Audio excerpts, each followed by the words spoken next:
All right, I'm gonna leave you. Hi everybody, this is a book called The Quilt for our Q Week. It's by Ann Jonas.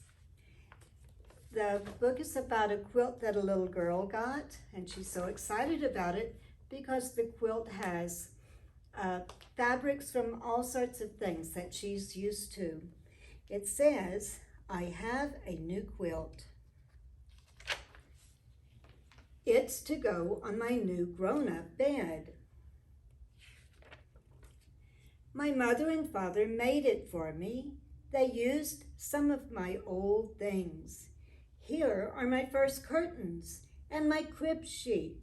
Sally is lying on my baby pajamas. That's the shirt I wore on my second birthday. This piece is from my favorite pants. They got too small.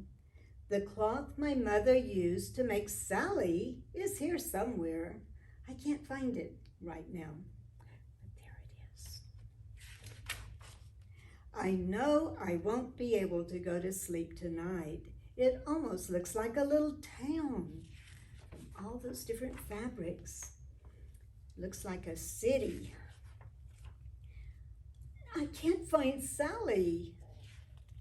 Where is she? Maybe she's here. Sally! She wouldn't like it here. Sally! What if someone took her home? Sally! She's seeing all these different places that the quilt is reminding her of. If she hid here, I'd never find her. Sally! What a scary tunnel. I'd run through fast. Sally! Sally! Sally! She wouldn't be here. She doesn't like water.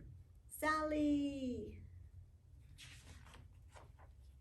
This is worse than the tunnel. Sally!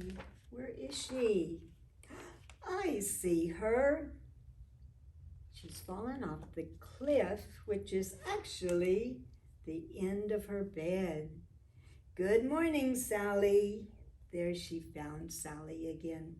See the boats? That's from the river scene, and all of the different fabrics made up her new quilt. I have some quilts also to show you. This is one I made with lots of different fabrics, and the one behind me is made from t-shirts. So quilts are fun because they remind you of many different things, some happy things. So have fun with your quilts. Thank you. Bye.